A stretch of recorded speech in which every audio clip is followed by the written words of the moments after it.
My name is Arthur Penn, and for 17 years, my entire world revolved around those 47 minutes. I live in a small, quiet house nestled in the rolling hills of western Pennsylvania, the kind of place where the loudest sound is usually the rain, like the gentle patter you hear now. I was an archivist, a file clerk. That's what my neighbors knew. That's what my family believed. Officially, I worked for the Department of Defense in a subdivision of records management. It was a title designed to be so profoundly boring that no one would ever ask a second question. But my real work was for a program that never officially existed. We called it Project Nightfall. Our funding was buried so deep in congressional black budgets that it was practically invisible. Our facility wasn't in Nevada or New Mexico. It was a nondescript concrete building just outside of Harrisburg, disguised as a meteorological data center. And our job was to take every credible report of unidentified aerial phenomena that involved abduction and file it away, analyze it, and above all, understand it. We weren't looking for little green men or flying saucers. The Air Force could handle the sightings, the lights in the sky. We were tasked with something far more delicate. We were tasked with the human element, the aftermath, the stories told under a hypnosis, the late-night phone calls from terrified witnesses, the chillingly similar charcoal sketches of silent visitors. Over the years, we collected 7,432 case files from every state, every walk of life. A trucker from Nebraska, a school teacher from Oregon, a fisherman from Maine. Their stories were often jumbled, dreamlike. They spoke of bright lights, silent rooms, tall, shadowy figures with large, dark eyes. But the details were inconsistent. The descriptions of the beings, the ships, the procedures, they all varied wildly. It was a mess of data, a chaotic collection of what most of my colleagues dismissed as stress-induced hallucinations. But I was an archivist. My job is to see the patterns, to find the single common thread that ties the chaos together. And I found it. It wasn't in what they saw or what they heard. It was in what they didn't remember. It was almost always the same, give or take a few seconds. We first noticed it in case file 312, a farmer in Idaho, 1968. Under hypnotic regression, he recounted seeing a light descend over his cornfield. He remembered feeling a sense of calm. His next memory was standing in the same spot, the light gone, feeling a chill in the air. We cross-referenced his local town clock with his own wristwatch. The discrepancy was 47 minutes. We thought it was an anomaly. Then we found it again. Case 547, a nurse driving home from a late shift in Arizona, 1972, 47 minutes. Case 1218, a couple camping in the Allegheny National Forest, not 50 miles from where I sit right now, 1981, 47 minutes. Again and again and again. It was the project's only constant, a statistical impossibility. It was a signature. The directors of the project believed it was the time taken for a standard medical examination by whatever these entities were. They spent millions trying to figure out what could be learned medically in that specific time frame. They were wrong. They were looking at the box, but they never once thought to look at what the box was designed to hold. They were focused on an abduction, a kidnapping. But I realized it was never an abduction. It was a transaction, a trade. They weren't taking the people. They were borrowing them.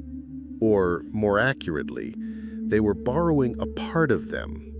For exactly 47 minutes, these people were not victims.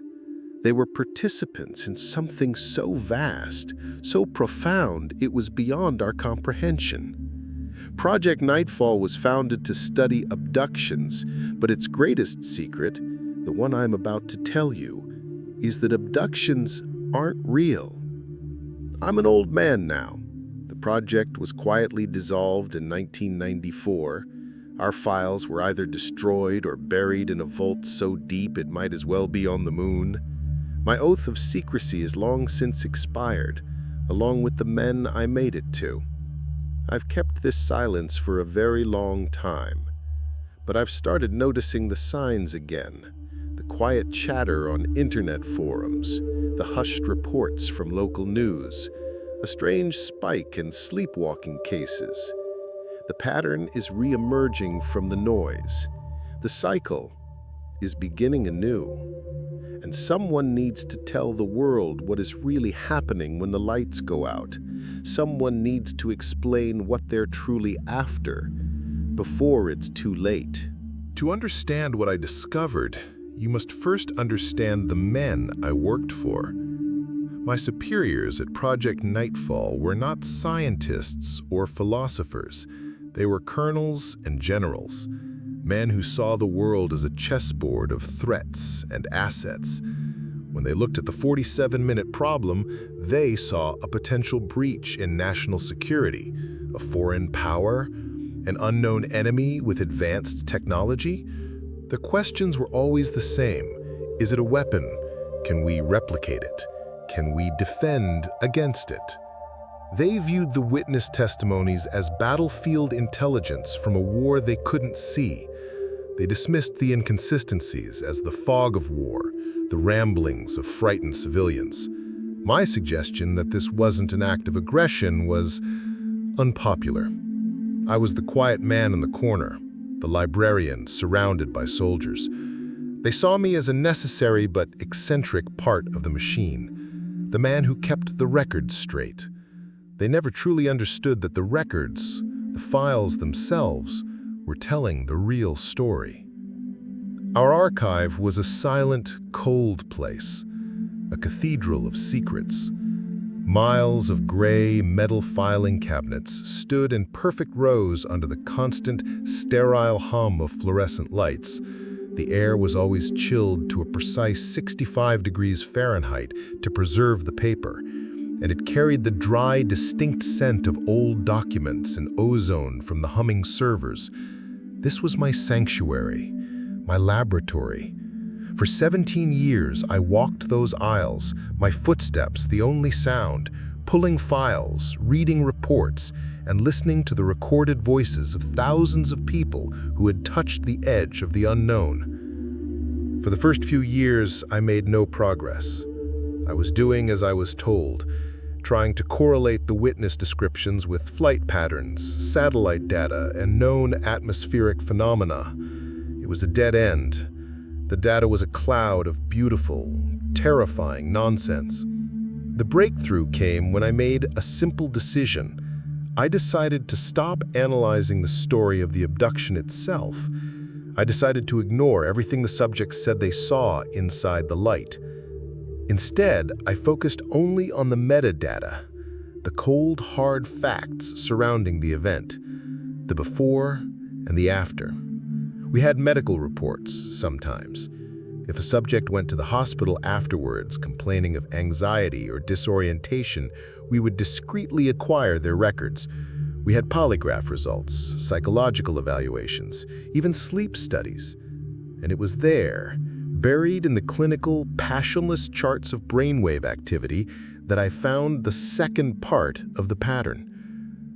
Every subject who reported a missing time event and who later underwent a sleep study displayed the same bizarre anomaly. Normally, a person who has undergone a traumatic event, a car crash, a violent crime, exhibits chaotic sleep patterns. REM cycles are disrupted. Night terrors are common. Their brain activity is a storm of fear and stress. But our subjects, they were different. While they consciously reported feeling anxious and frightened, their brains told another story entirely. In the nights following the 47-minute gap, their brainwave patterns during deep, non-REM sleep were perfect. Impossibly perfect. They displayed a level of coherence and synchronization between the hemispheres that neurologists would consider theoretical. The normal, gentle chaos of a sleeping human mind was gone. In its place was a rhythmic, harmonic order. It was like looking at the blueprints for a cathedral instead of a photograph of a bustling city. There was no sign of trauma. There was only structure, a profound and unnatural harmony. It was a complete contradiction. Their minds were afraid, but their brains were at peace. It was this paradox that led me to my first real conclusion. Whatever was happening during those 47 minutes was not frightening or invasive on a biological level. It was the opposite. It was a calibration, a fine-tuning. The conscious mind, the personality, reacted with fear to an experience it couldn't comprehend. But the physical brain, the organ itself, responded as if it had just undergone a deeply clarifying and organizing process. I wrote my first report on the subject. I called the phenomenon post-event neurological resonance. I theorized that the subject's brains were being temporarily interfaced with something, a network, a consciousness that operated on a level of harmony we couldn't imagine. That the 47 minutes were the time it took for a full synchronization. My superiors read the report, filed it under esoteric theory, and told me to get back to tracking unidentified aircraft. They were looking for an enemy ship. I knew, from that moment on, that I was looking at the footprint of a universal library. The term I coined, neurological resonance, was a clinical one, chosen to be palatable for my superiors. In the privacy of my own notes, scribbled in journals they never saw, I called it something else.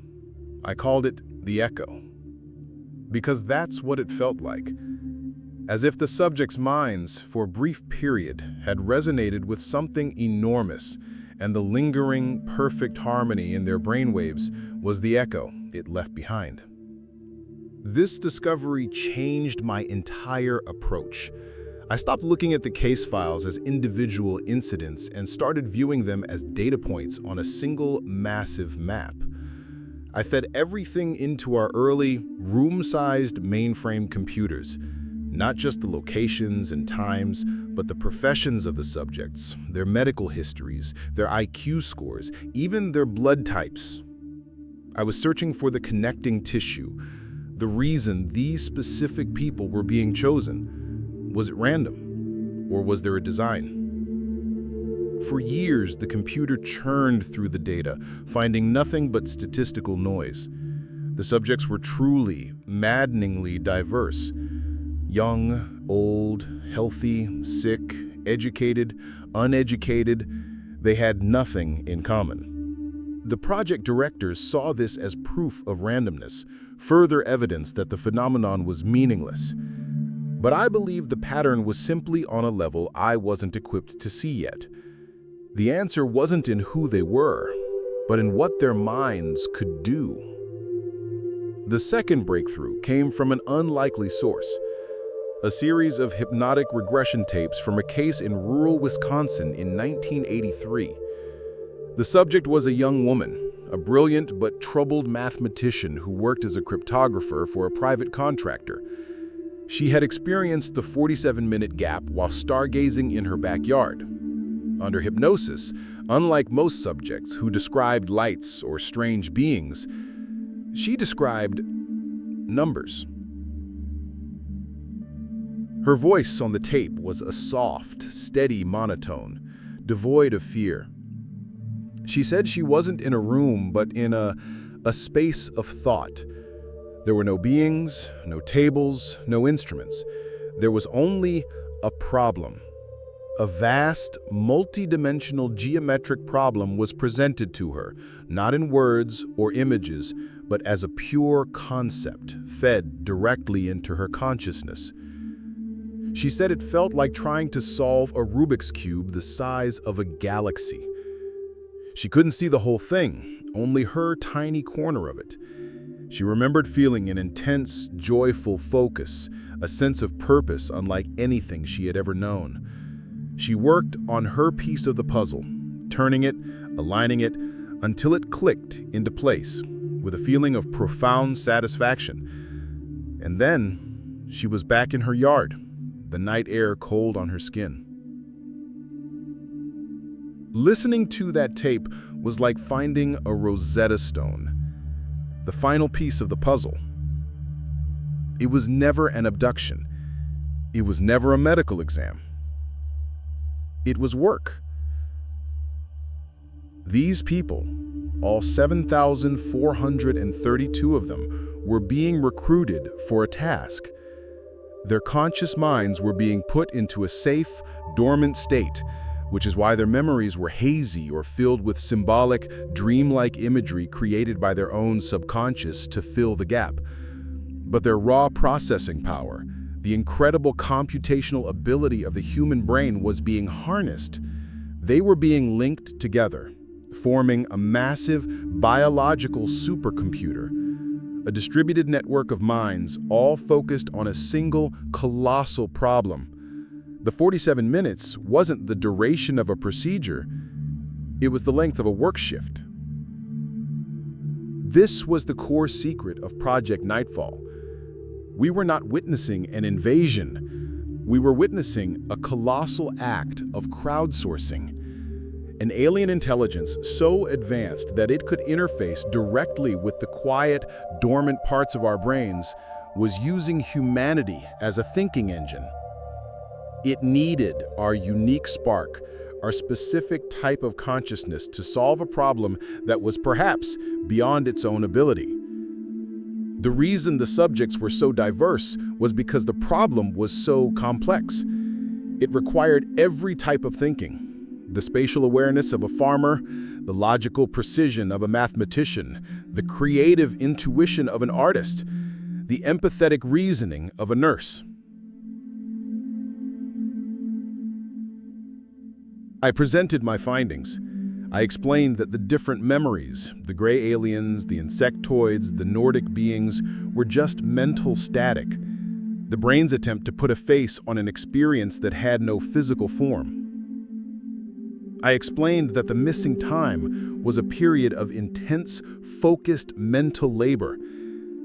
I was met with blank stares. The generals in the room couldn't comprehend it.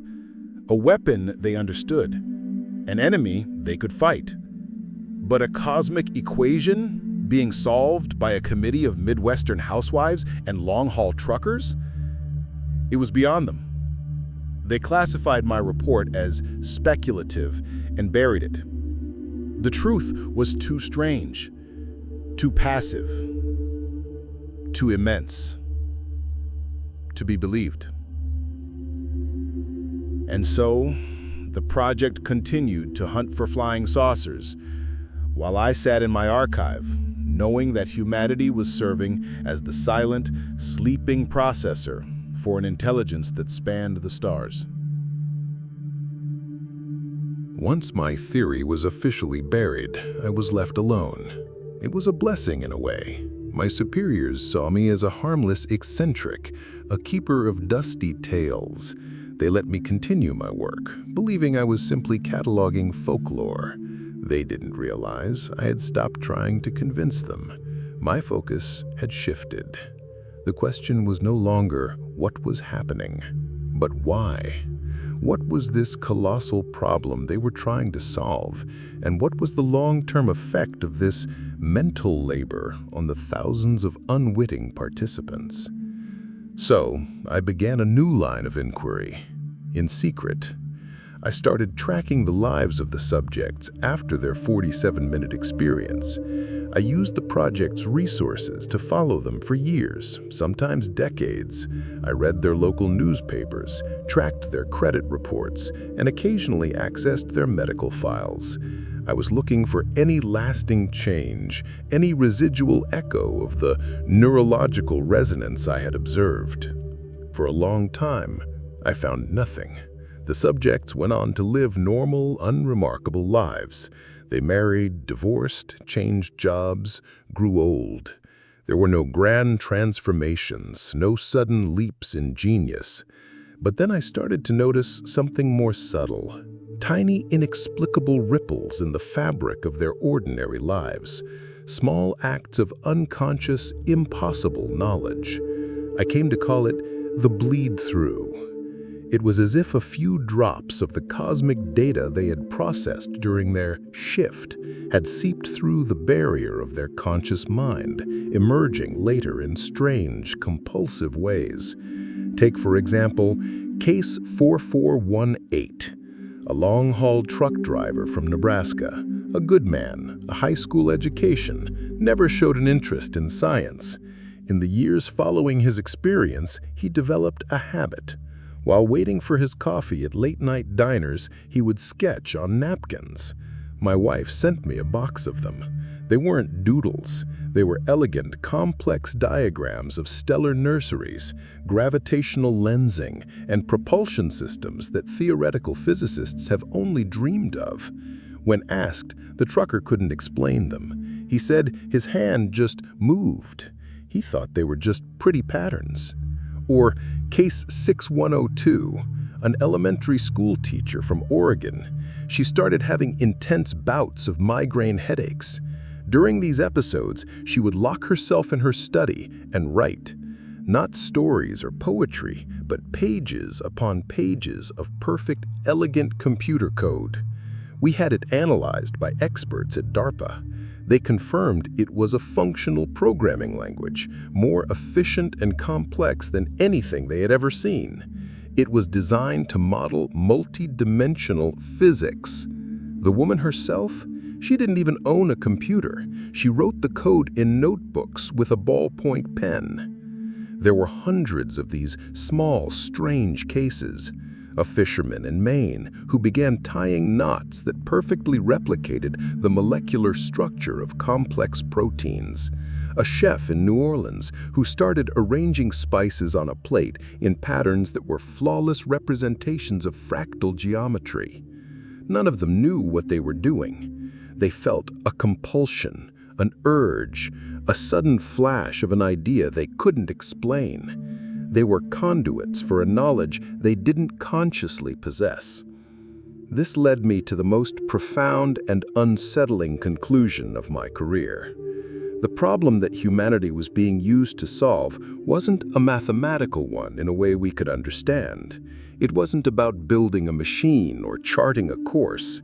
The fragments that were bleeding through, astrophysics, quantum mechanics, molecular biology, fractal geometry, were all the building blocks of reality itself. They weren't solving a problem in the universe. They were solving a problem with the universe. This wasn't a species of aliens flying from star to star.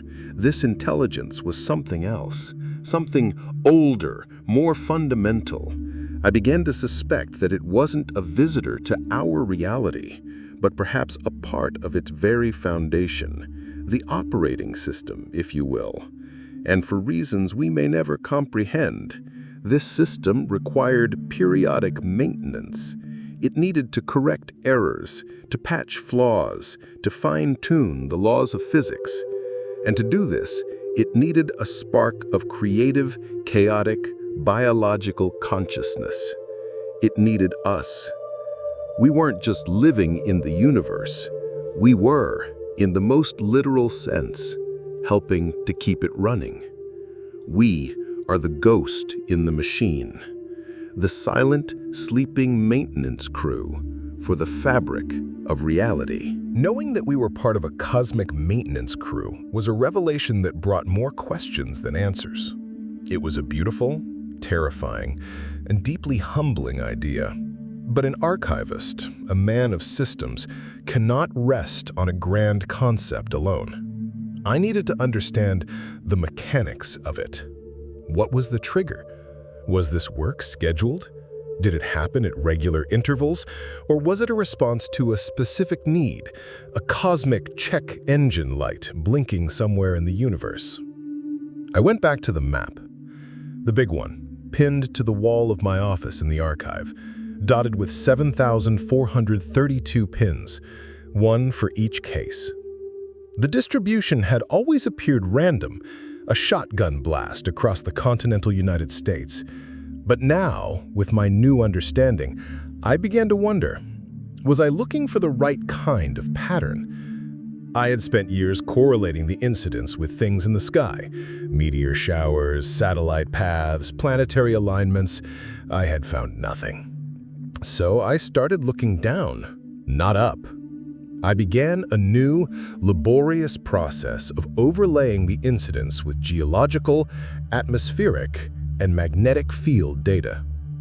I pulled decades of seismic reports, charts of geomagnetic fluctuations, even obscure atmospheric pressure readings from forgotten weather stations. Most of it was, again, just noise. But slowly, painstakingly, a new pattern began to resolve itself from the static. The incidents were not entirely random in time. They often happened in clusters. Sometimes dozens of cases would be reported in a single week across a wide region, and then there would be months of silence. The trigger wasn't arbitrary. It was an event. And after months of cross-referencing, I found it. Each cluster, every single one, was preceded by two interconnected events. A solar flare of a very specific class and magnitude, followed hours later by a subtle, deep earth tremor, a seismic hum that was too faint to be felt by humans. This was the mechanism. This was how the connection was made. I came to believe that deep within the planet's crust, in a few dozen locations across the globe, lie massive, unique geological formations. They are not ordinary rock. Perhaps they are immense quartz crystals grown over millions of years, or veins of some unknown, naturally superconductive element. I called them the geomagnetic resonators. Under normal conditions, they are dormant, silent. But when the Earth's magnetic field is struck by the right frequency of solar radiation, these formations are excited. They ring like a crystal glass struck by a finger, emitting an incredibly complex, ultra-low frequency wave. This wave isn't a sound, it's a vibration in the very fabric of space-time. And it propagates outwards from the resonator, through the rock, the water, and the air for thousands of miles. This wave is the carrier signal, the dial-up tone for the cosmos. It's harmless, unnoticeable to 99.9% of all life, but for a tiny fraction of the human population, those with a specific, rare sensitivity in their neurochemistry, the wave is a key. It doesn't transmit information, it simply opens a door. It primes their brain, temporarily aligning their neural pathways into a receptive state. For the duration that this carrier wave is active, they are an antenna, capable of connecting to the cosmic intelligence. The 47-minute syncing can only begin once the dial-up tone has been established. This explained everything. It explained the geographical clusters.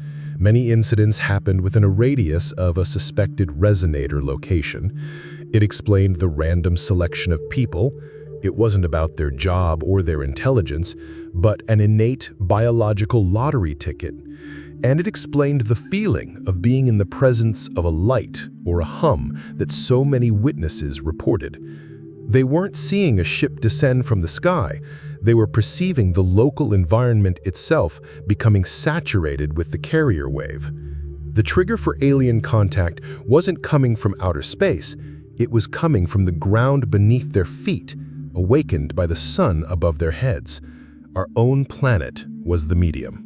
It was the telephone, waiting for a call from the stars. For a time, I felt a sense of peace, the kind an old watchmaker might feel, having finally understood the purpose of every last gear and spring in a complex timepiece. I had mapped the phenomenon, The cosmic intelligence, the 47-minute work shift, the bleed-through, the solar trigger, the planetary resonators, all of it fit together into a single, cohesive, and profoundly elegant system. The universe, it seemed, had a quiet, hidden logic, and in its own strange way, it was beautiful. I thought I had found the bottom of the rabbit hole. But the universe is never that simple. And peace, I have learned, is often just a resting period between revelations. My own revelation came when I decided to re-examine the files we had rejected. In any dataset, you have outliers, points that don't fit the curve. In Project Nightfall, we had hundreds of them. Cases that were too strange, too inconsistent, or too frightening. Reports that were dismissed as the product of mental illness or outright fabrication. I had ignored them, as had everyone else, because they didn't fit my tidy, elegant model. This was my greatest mistake. The system I had uncovered was elegant, yes, but no system, especially one that interfaces with the chaotic biology of the human mind, can be perfect. I began to ask myself a new question. What happens when the connection fails? What happens when the call doesn't hang up correctly? I started with the very first file in our collection, case number 0001, a prospector in the New Mexico desert, late 1940s. His case was the seed that eventually grew into Project Nightfall, but his testimony was always considered useless. It was too messy, too biblical in its strangeness. He hadn't experienced 47 minutes of missing time. He had experienced 3 days of it. When they found him, he was sitting on a rock, staring directly into the sun, dehydrated and delirious. But the strangest part came after. For the prospector, the connection didn't cleanly disconnect. The carrier wave from the resonator faded, the solar flare subsided, but his mind, his line to the cosmic network, remained partially open. The bleed-through was no longer a few drops, it was a deluge. He wasn't sketching star charts on napkins. His entire consciousness had become a canvas for the universe's raw data. Doctors at the time diagnosed him with severe schizophrenia, but the project's early researchers noted the peculiarities. He spoke, but not in English.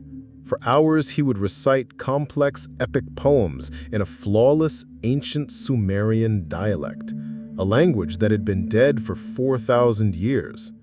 Linguists were brought in, secretly. They translated his words. He was describing with perfect scientific accuracy the life cycle of Cepheid variable stars and the mathematics of black hole event horizons. He had no memory of his previous life, no sense of self. His personality, his soul had been washed away by an unrelenting tide of pure information. He was no longer a man. He was a radio, stuck between stations, broadcasting a message from the stars that had burned out his own circuitry. This was the danger. This was the dark side of the beautiful, elegant system. The 47-minute window is a biological safety measure, a carefully timed exposure to prevent the fragile human mind from being overwhelmed. The neurological resonance I observed was a vital cool-down sequence, a process that allowed the brain to safely disconnect and reboot. But when that connection failed, when the connection was flawed, the human mind was simply erased. It is not a malicious act. I must be clear about that. The cosmic intelligence is not hostile. It's no more hostile than the sun is hostile for giving a man a sunburn, where the ocean is for drowning someone caught in a storm. It is a force of nature, operating on principles so vast that our individual well-being is not a factor in the equation. We are, and have always been, walking a razor's edge without knowing it. For the thousands of successful connections, there are the few, the tragic few, for whom the door opened and never quite closed. And this, you see, is why I am finally speaking. This is why you are hearing my voice tonight. Because I told you, the phenomenon is starting again. The resonators are beginning to hum. A new cycle is beginning. A new generation of minds will be called to serve as antennas. And while the vast majority will wake up in their cars or their backyards feeling a little cold and with a 47-minute gap in their memory, some of them won't. Some of them will become like the prospector. And that is a fate I would not wish upon anyone. It is a silence from which no one returns. When Project Nightfall was officially shuttered in 1994, it wasn't because we had solved the mystery. It was because the mystery had, quite simply, gone away. The great clusters of incidents that defined the 70s and 80s dwindled to a mere trickle, and then, one day, they stopped. The phone lines felt silent, the reports dried up. It was as if a cosmic radio station had simply gone off the air. My superiors saw it as a victory. The threat, whatever it was, had passed. They were happy to close the books on a program that had yielded nothing but strange, inconclusive theories. I retired a few years later. I took my pension and my silence and settled into this quiet life. For 2 decades, I was content to be a historian of a phenomenon I believed was over. The resonators slept. The work, it seemed, was finished. The universe had fallen silent. I was wrong. A historian's work is never truly over, and the universe is never truly silent. You just have to know how to listen. I am an old man, but my habits are ingrained. I still follow the data. It's easier now than it ever was in the days of room-sized computers and teletype machines. Every morning, I sit here at this desk and I check the public feeds from the solar dynamics observatories. It's a habit, like reading the obituaries. For 20 years, the sun's activity was chaotic, noisy, but it never produced the specific signature, the right T that I knew was necessary to start the process. Until last year, a new pattern began to emerge in the solar flare data, a specific frequency of coronal mass ejection, matching the exact profile I had identified in my research decades ago. At first, it was a whisper. Then, a few months later, another, and another. The sun was beginning to speak the right language again. The second sign followed, as I knew it would. I have acquaintances, old colleagues and friends of friends in academic circles. I sent a few casual emails to a seismologist I correspond with at Caltech. I asked him if he'd noticed any unusual deep earth microtremors, any low-frequency harmonic vibrations. I disguised it as a personal interest in geology. He wrote back a week later, puzzled. He confirmed that yes, several listening posts, particularly in the Rocky Mountains and the Appalachians, had begun picking up a faint, coherent hum from the planet's crust, a signal that had been dormant for more than 25 years. The planet was waking up. It was answering the sun's call. But the final proof, the one that prompted me to begin recording this message for you, was the human one, the first pin in a new map. I spend my evenings in the quiet corners of the internet, forums for people with sleep disorders, support groups for those who believe they have experienced something paranormal. It is a wilderness of noise, of fiction and fear. But I am an archivist. I know how to look for a signal in the static. I look for the signature, not the wild stories of spaceships, but the quiet, confused reports of something far more simple, a gap in time. 3 weeks ago, I found it. A short post on a message board, a 21-year-old college student in Boulder, Colorado. She wrote that she was worried about her stress levels. She had been studying on her apartment balcony. She remembered checking a text on her phone. The time was 11:30 p.m. She felt a strange, dizzying sense of calm wash over her, which she attributed to exhaustion. The next thing she knew, she was looking at her phone again, and the time was 12:17 a.m., 47 minutes. She laughed it off in her post, blaming it on studying too hard. But she mentioned one other detail. She said that for a moment, it felt like the air itself was humming. I felt a coldness spread through me that had nothing to do with the age of this house. The first new antenna had been activated. The first shift of a new generation had been completed. The story I have been telling you is not a history lesson. It is a warning. The broadcast has already begun. The pins are already being added to the map. My work, I now realize, wasn't to understand the past. It was to prepare you for the present. So now you understand my urgency. You understand why this old man is sitting here, speaking into a microphone, sending his voice out into the quiet of the night. It brings me to the most important and perhaps the most difficult part of my story, my warning. I've spent all this time telling you what is happening, but I have a duty to try and tell you what to do. What does one do with such knowledge? You might be listening to this, a feeling of unease settling in, asking yourself a simple question. Am I one of them? Am I an antenna? The truth, and this may be unsettling, is that there is no way to know for sure. Project Nightfall spent millions of dollars and years of research trying to identify a predictive marker. We looked for genetic traits, specific blood types, unique psychological profiles. We found nothing. The receptiveness seems to be a subtle, transient quality of an individual's neurochemistry.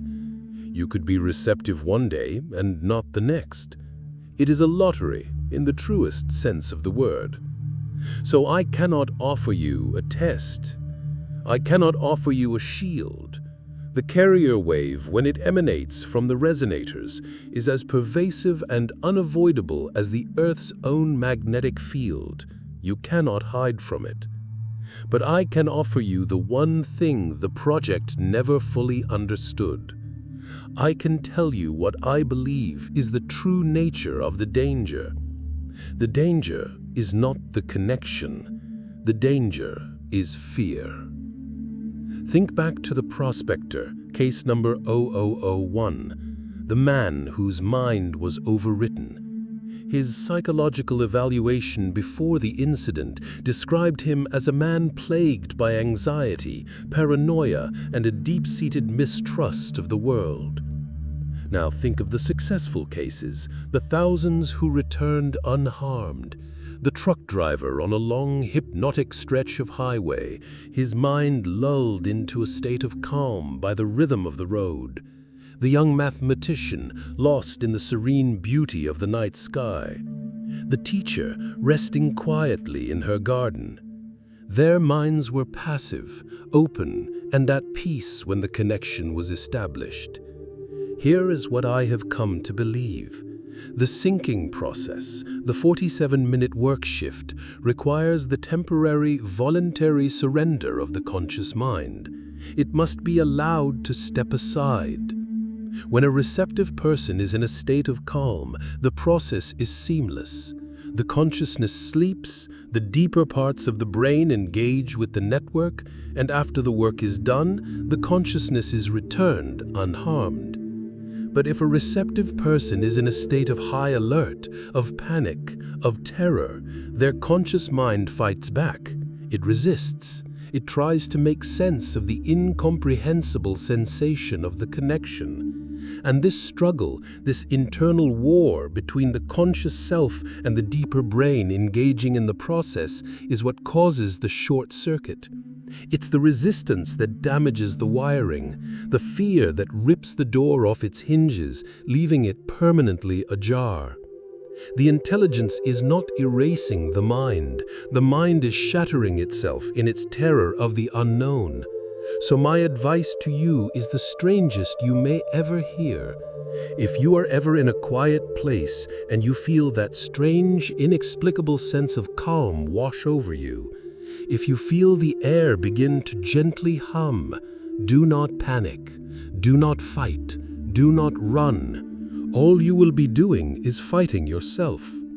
Instead, take a breath, Sit down, look at the trees or the stars or the road ahead, and simply allow it. Trust that the oldest parts of your mind know what they are doing. Be the quiet garden, not the raging storm. Do not fear the 47 minutes. It is the only defense you have. You cannot stop the call from coming through, but you can choose to answer it peacefully. I know that my advice, to be calm, to surrender, may sound simple, even naive. Fear is a primal instinct. Telling you not to be afraid of the truly, profoundly unknown is like telling you not to be startled by a sudden noise in the dark. It is easy to say and hard to do, but this knowledge is the only tool I can give you, and it is tied to the final and most important piece of my life's work, the ultimate why. After I understood the mechanism, I was left with that one ultimate question. We are cosmic janitors, the maintenance crew for reality. But is the work always so impersonal? Is it always about fixing distant stars or patching the laws of physics? Or does it sometimes have a more local, a more immediate purpose? I went back through the timeline of the great clusters of incidents, from the late 1960s to the early 1990s, and I laid it over the timeline of human history. And I saw something that chilled me, and then filled me with a sense of awe that I feel to this day. That period was the height of the Cold War. It was a time when humanity, for the first time, held the power of its own total annihilation in its hands. We had built technologies, nuclear weapons, global communications, the precursors to the internet, that were forcing a monumental leap in our evolution as a species. We were balanced on a knife's edge between self-destruction and a new, global consciousness. And all the while, silently, in the background, the network was more active than it had ever been. This is my last and most important theory. The cosmic intelligence is not just a maintainer of the universe, it is also a gardener. It does not intervene directly. It does not send us messages or save us from ourselves. But when a species, anywhere in the galaxy, reaches a critical tipping point like the one we reached, the network is activated. The problem presented to the biological supercomputer is not about a distant galaxy, it is about the species itself. The work becomes a delicate, impossibly complex calculation in social dynamics, in game theory, in the very mathematics of survival. I believe that the thousands of people who were borrowed during those decades were, in their sleep, helping to solve the problem of our own survival. And the bleed through, those little drops of cosmic knowledge, were not random. They were subtle nudges, the seeds of new ideas in science, technology, and philosophy planted in the collective subconscious of humanity, helping us to find the right path, to pull back from the brink, to build the world we have today. We were not saved by aliens. We were, in a way, nudged into saving ourselves. And that brings us to now, to this night, to the reason the sun has started to sing its old song and the earth has begun to answer. The network is activating again, which means humanity has arrived at another tipping point. We are standing on another knife's edge. Is it the climate? The rise of artificial intelligence? A crisis of truth that threatens to tear our societies apart? I do not know. But I know the problem must be of a monumental scale for the cosmic gardener to once again begin tending the soil of our minds. This then is the final truth I have to offer you. This is the heart of my warning, which is also a message of hope. If you are one of those who is receptive, if you are one of those who experiences the 47 minutes, know this: you are not a victim. You are not a specimen. You are a participant. Your brief, forgotten period of service is not some strange alien chore. You are, in the deepest and most silent way imaginable, helping to solve the most critical challenges of our time. Your sleeping mind is a thread in a great tapestry that is working to steer the future of our world. It is not an abduction. It is not a conspiracy. It is a calling, a silent and anonymous and profound form of service to the future of humanity itself. And that, surely, is nothing to be afraid of. My story is now told. I have passed on the fruits of a lifetime spent in the quiet aisles of a secret library. I was never one of the chosen myself. I am not an antenna. My mind has never been borrowed for this great work. My role was a different one. I was to be the witness, the listener, the archivist who was given the profound and heavy privilege of seeing the pattern, of hearing the silent music that the universe plays in the background of our lives. And now, my final duty, to translate that music for you, is complete. I have no more secrets to share. All that remains is this quiet house, this rainy night, and the thoughts I will leave you with as you prepare for your own sleep. Think of the night not as an ending of the day, but as its own world, a time of quiet, hidden activity. As you lie in your bed and the world outside grows still, remember that the silence is full of purpose. The work continues. Across this country, at this very moment, millions upon millions of minds have drifted off into the landscape of dreams, and in a few thousand of those sleeping minds, perhaps a connection has been made. A school teacher in Ohio, a nurse in Florida, a young student in Colorado. Their bodies are still, their breathing is deep and regular, but their minds are soaring. They are threads of light in a network of consciousness, and their silent, dreaming thoughts are the gentle, steady hands of the gardener tending to our future. So as you close your eyes and feel the weight of sleep settle upon you, do not worry about the strangeness of the world. Do not trouble yourself with the things you cannot understand. Rest in the knowledge that you are part of something vast, ancient, and profoundly beautiful.